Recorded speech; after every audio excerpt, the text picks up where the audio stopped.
এক গ্রামে একটি রাখালের 3টি ছাগল ছিল। সে প্রতিদিন ছাগলগুলোকে নিয়ে মাঠে যেত ঘাস খাওয়াতে। সে কিছুদিন যাবৎ খুব হতাশ ছিল, কারণ ঠিকমতো বৃষ্টি না হওয়াতে আশেপাশে বেশি ঘাস হচ্ছিল না। তার ওপর ওই গ্রামের অন্যান্য ছাগলগুলো সব ঘাস খেয়ে প্রায় শেষ করে ফেলেছে।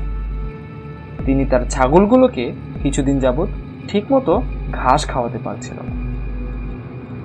ওই দিনটা ছিল জুম্মার দিন। জুম্মার সময় হলে সে মসজিদে নামাজ পড়তে গেল। মসজিদে তখন খুতবা চলছিল।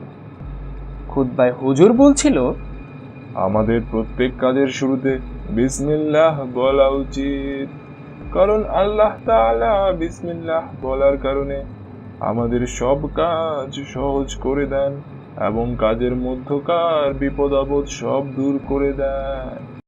হুজুরের খুতবার কথাগুলো শুনে রাখাল বেশ অনুপ্রাণিত হলো।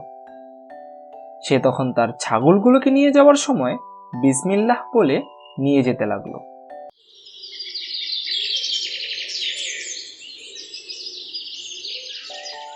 পরদিন সকালবেলা ঘর থেকে রওনা হওয়ার সময় বিসমিল্লাহ বলে ছাগলগুলোকে ঘাস খাওয়াতে নিয়ে গেল।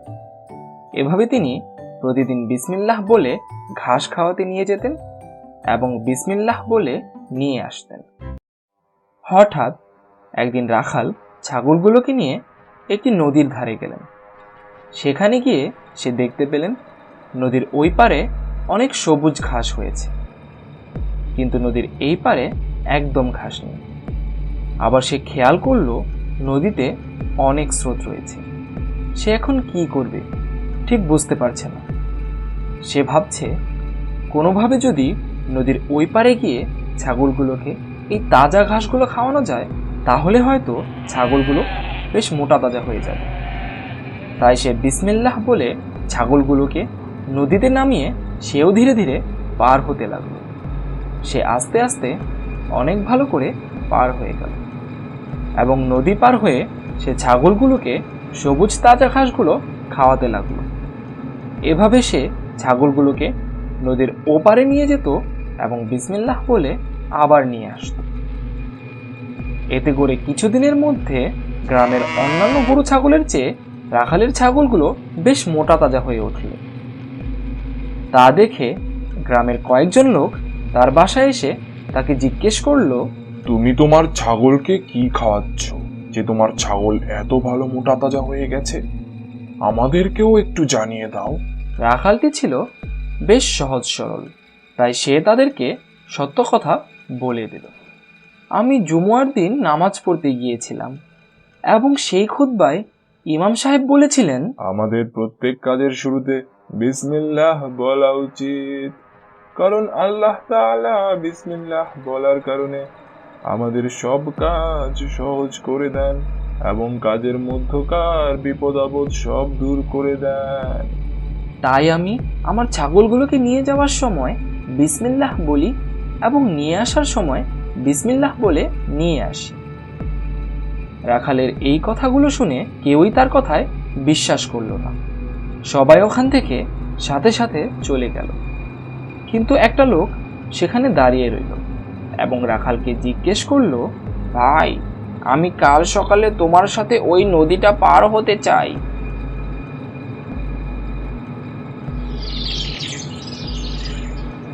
পরদিন সকালে তারা ওই নদীর দিকে রওনা হলো এবং নদী পার হওয়ার আগে লোকটি একটি রশির সাথে তার কোমর বেঁধে দিল এবং রশির অন্য মাথা একটা গাছের সাথে বেঁধে দিল, যাতে সে নদীর স্রোতে তলিয়ে না যায়।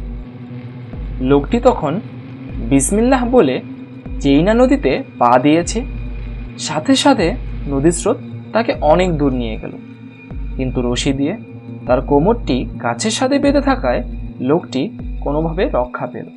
তারপর রাখালটি বিসমিল্লাহ বলে তার ছাগল 3টেকে নিয়ে নদী পার হতে লাগলো। লোকটি খেয়াল করলো রাখালটি খুব সুন্দরভাবে তার ছাগলগুলোকে নিয়ে নদীটা পার হলো। নদীর স্রোত তখন অনেক ধীরে ধীরে যাচ্ছিল। রাখালটি ছাগল 3টিকে ওই পারে দিয়ে এসে জলদি করে এই পারে এসে লোকটিকে বলল, ভাই, তুমি ঠিক আছো তো? তোমার কিছু হয়নি তো? ভাই, আমি নদীতে পা দেওয়ার সাথে সাথে নদীর স্রোত বেড়ে গেল, কিন্তু তুমি যখন তোমার ছাগলগুলোকে নিয়ে পার হচ্ছিলে নদীর স্রোত কমে যাচ্ছিল। কিন্তু এটা কেন হলো? আমার কোমর তো রশি দিয়ে বাঁধা ছিল। তারপরেও আমি পড়ে গেলাম। আবার আমি বিসমিল্লাহ বলেছিলাম। ভাই, আমি বিসমিল্লাহ বলে আল্লাহর উপর ভরসা করে নদী পার হয়েছি। কিন্তু তুমি বিসমিল্লাহ ঠিকই বলেছ, কিন্তু আল্লাহ তাআলার উপর ভরসা করতে পারোনি। তুমি রশি দিয়ে তোমার কোমর বেঁধে দিয়েছিলে, আর গাছের সাথে রশির অন্য প্রান্তটি বেঁধে দিয়েছিলে। তাই আল্লাহ তাআলা ওই রশির ওপর তোমার দায়ভার দিয়ে দিয়েছিল, যার ফলে রশিটি তোমাকে নদীর স্রোত থেকে রক্ষা করতে পারেনি। তুমি যদি রশি দিয়ে নিজের কোমরটিকে না বেঁধে আল্লাহ তাআলার ওপর ভরসা করে নদীটি পার হতে, তাহলে অবশ্যই তুমি খুব ভালোভাবে নদীটি পার হতে পারতে। তখন লোকটি তার ভুল বুঝতে পারল। আমরা এই গল্প থেকে শিক্ষা পাই, আমাদের প্রত্যেক কাজের শুরুতে বিসমিল্লাহ বলা উচিত, এবং আমরা যখন বিসমিল্লাহ বলি তখন আমাদের আল্লাহ তাআলার ওপর পূর্ণ বিশ্বাস নিয়ে বিসমিল্লাহ বলা উচিত, এবং কোনো ধরনের সাহায্য ছাড়া শুধুমাত্র আল্লাহ তাআলার ওপর ভরসা করলেই আমাদের জন্য যথেষ্ট হয়ে যাবে।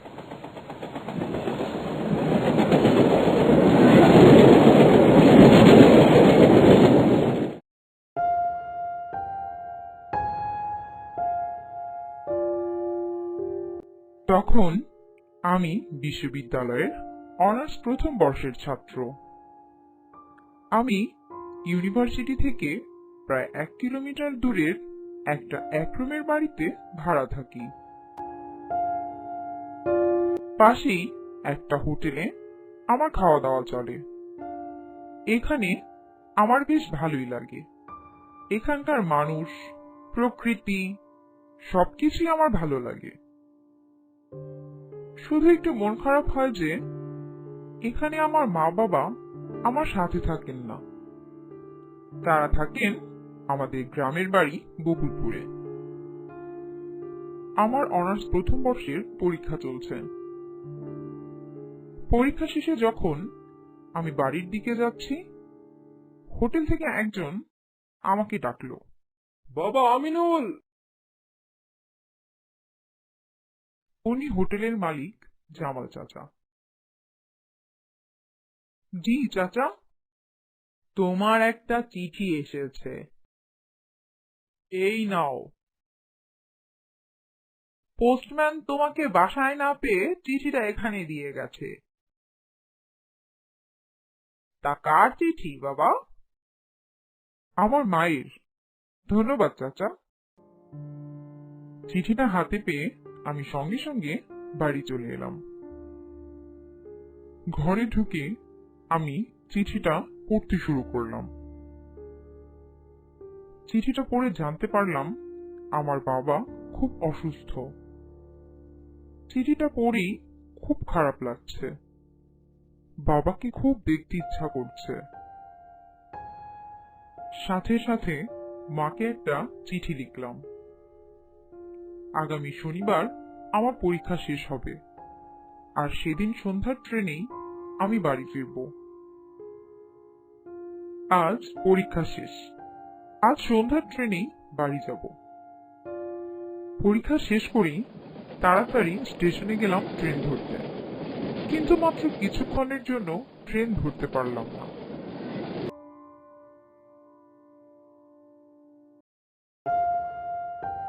স্টেশন মাস্টার জানালো পরবর্তী ট্রেন রাত 11টায় ছাড়বে। এর মাঝে কি একটা কারণে আজ আর কোনো ট্রেন ছাড়বে না। কোনো উপায় না দেখে স্টেশনে বসেই ট্রেনের অপেক্ষা করছি, কিন্তু আজ স্টেশনে তেমন বেশি মানুষ নেই। অল্প কয়েকজন মানুষ এদিকে ওদিকে হাঁটাহাঁটি করছে। এর মধ্যে রাত 10টা 30 বেজে গেছে। আমি ট্রেনে উঠে পড়লাম।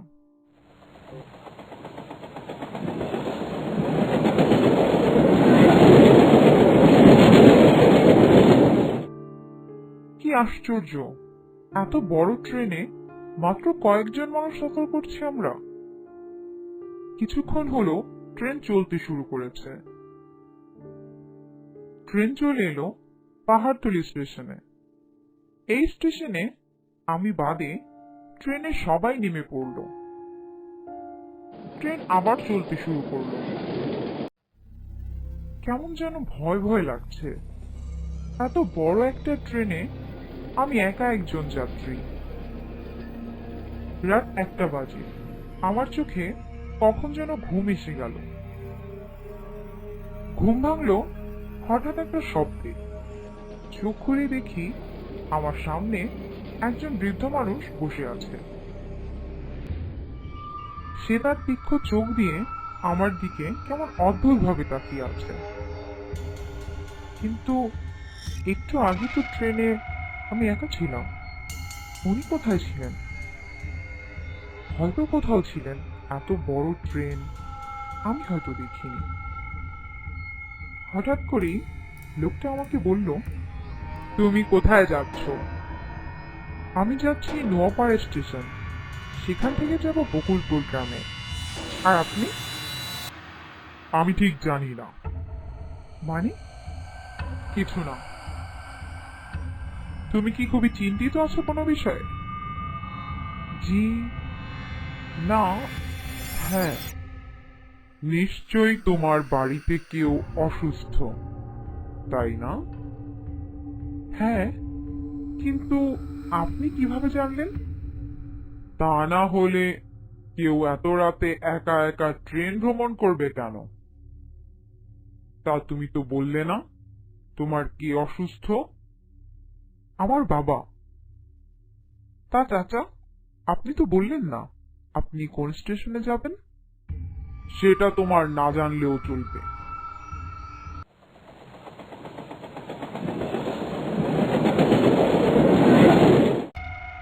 লোকটার এমন কড়া জবাব শুনে আমি একটু ভ্যাবাচ্যাকা হয়ে গেলাম। তারপর দুজনেই চুপ করে বসে রইলাম কিছুক্ষণ। পরবর্তী স্টেশন আসতেই লোকটা নেমে পড়ল, আর আমি এবার একাই রয়ে গেলাম ট্রেনে। অবশেষে ট্রেন চলে এলো আমার স্টেশনে। স্টেশনে নেমে দেখলাম আমি ছাড়া আর কেউ নেই। আমি একটু এগিয়ে যাওয়ার পর দেখলাম সেই লোকটা এই স্টেশনে এদিকে আসছে সে। আমি তার সাথে কথা বলার জন্য একটু এগিয়ে গেলাম। আমার দিকে না তাকিয়েই লোকটা চলে গেল। আমি তাকিয়ে দেখলাম স্টেশনের বাইরে চারিদিকে শুধু অন্ধকার আর অন্ধকার। ঝিঝি পোকার ডাক শোনা যাচ্ছে প্রবল ভাবে। এখনো আরো 3 গ্রাম পর আমার গ্রাম বকুলপুর। দিনের বেলায় এখানে রিক্সা পাওয়া যায় না। এত রাতে আমি কিভাবে যাব? এসব চিন্তা করতে করতেই দেখি একজন রিক্সাওয়ালা তার রিক্সা নিয়ে এদিকেই আসছে। এই যে চাচা, বকুলপুর গ্রামে যাবেন? এত রাতে আমি এত দূর যাব না। চলুন না দয়া করে, আমি আপনাকে বেশি ভাড়া দেব। আপনি যত টাকা বলবেন তাই দেব। চলুন না। ঠিক আছে, তাহলে যাব, কিন্তু বকুলপুর পর্যন্ত যেতে পারবো না। তার আগের গ্রাম বেলতলি নামিয়ে দেব। 500 টাকা দিতে হবে। গেলে চলুন। এখন আর কোনো উপায় নেই। এভাবে যত দূর যাওয়া যায় তাই ভালো। এত রাতে যে রিক্সা পাওয়া গেছে তাই অনেক। কি যাবেন না চলে যাব? আরে না না, যাব। চলুন, আপনি আমাকে বেলতলিই নামিয়ে দিন।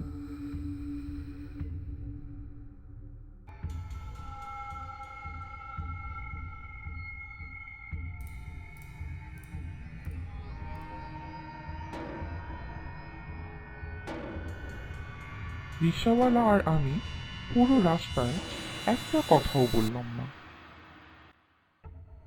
চলুন, নেমে পড়ুন, এসে গেছি বেলতলি। আপনি যদি একটু কষ্ট করে আমাকে বকুলপুর পর্যন্ত পৌঁছে দিতেন অনেক উপকার হতো। আমি তো আপনাকে আগেই বলেছি এখন আমাকে আবার বিরক্ত করছেন। আমার ভাড়া দিন, আমি আর যেতে পারবো না। আমি রিক্সাওয়ালাকে তার ভাড়া দিয়ে হাঁটতে শুরু করলাম অন্ধকারের মধ্যে।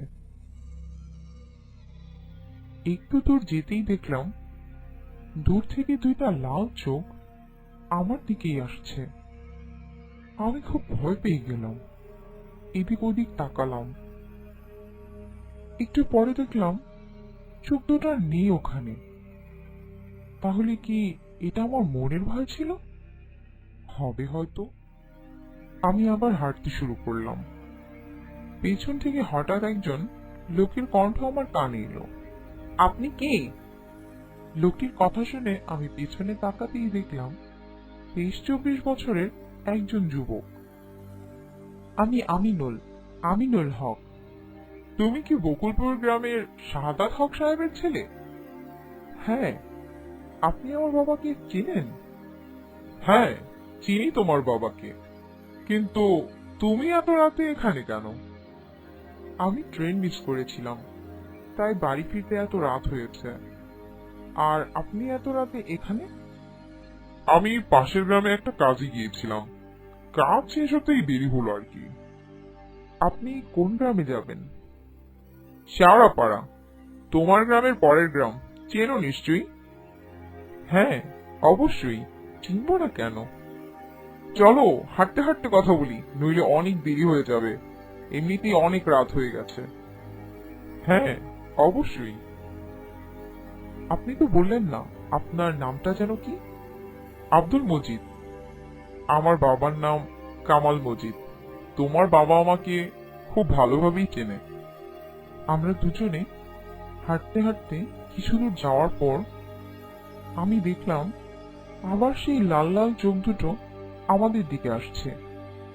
আমি তাকিয়ে দেখছি, এ কি, আরো কতগুলো লাল লাল চোখ আমাদের দিকে এগিয়ে আসছে। মজিদ ভাই, ওই দেখুন, ওইগুলো কি? আরে ওসব কিছু না, ওগুলো রাতের বেলা শিয়াল ঘুরে বেড়ায়, তুমি ভয় পেও না, চলো। আমরা দুজনেই হাঁটতে লাগলাম বাড়ির দিকে। ওই চোখগুলো এখন আর দেখতে পাচ্ছি না। হাঁটতে হাঁটতে আমরা বাড়ি চলে এলাম। এই তো আমাদের বাড়ি। আচ্ছা, তাহলে আমি আজ আসি। আপনার সাথে দেখা হয়ে খুব ভালো লাগলো। আবার দেখা হবে, একদিন আসবেন আমাদের বাড়ি। তারপর আমি ঘরের দরজায় কড়া নাড়লাম। রাত তখন প্রায় 3:30। মা দরজা খুলে অবাক হয়ে আমার দিকে তাকিয়ে আছে। মা, কেমন আছো? আমাকে ঘরে ঢুকতে দাও। হ্যাঁ, আয় আয় বাবা, ঘরে আয়। তুই এত রাতে? তোর বাবা তোকে এগিয়ে আনতে স্টেশনে গিয়েছিল। স্টেশন মাস্টার বলল আজ আর কোনো ট্রেন আসবে না, তাই তোর বাবা চলে এসেছে। এরই মধ্যে বাবার ঘুম ভেঙে গেছে। তুই এত রাতে কিভাবে এলি? কার সাথে এলি? খুব কষ্ট হয়েছে আসতে বাবা, তবে রাস্তায় শেওড়াপাড়া গ্রামের আব্দুল মজিদ সাহেবের সাথে দেখা হয়েছিল, তার সাথেই চলে এসেছি। কার সাথে? আব্দুল মজিদ সাহেবের সাথে। তুমি নাকি তাকে চেনো? ওনার বাবার নাম কি যেন বললো। হ্যাঁ, মনে পড়েছে, কামাল মজিদ। বাবা মা দুজনের দিকে অবাক হয়ে তাকিয়ে আছে। কি হয়েছে বাবা? কি হয়েছে মা? আব্দুল মজিদ আমার ছোটবেলার বন্ধু। 23 বছর বয়সে ও মারা গিয়েছিল। আমি নিজের কানকে বিশ্বাস করতে পারছি না, হাত পা ঠান্ডা হয়ে আসছে। আমি এতক্ষণ একটা মৃত ব্যক্তির সাথে ছিলাম, এটা কিভাবে সম্ভব?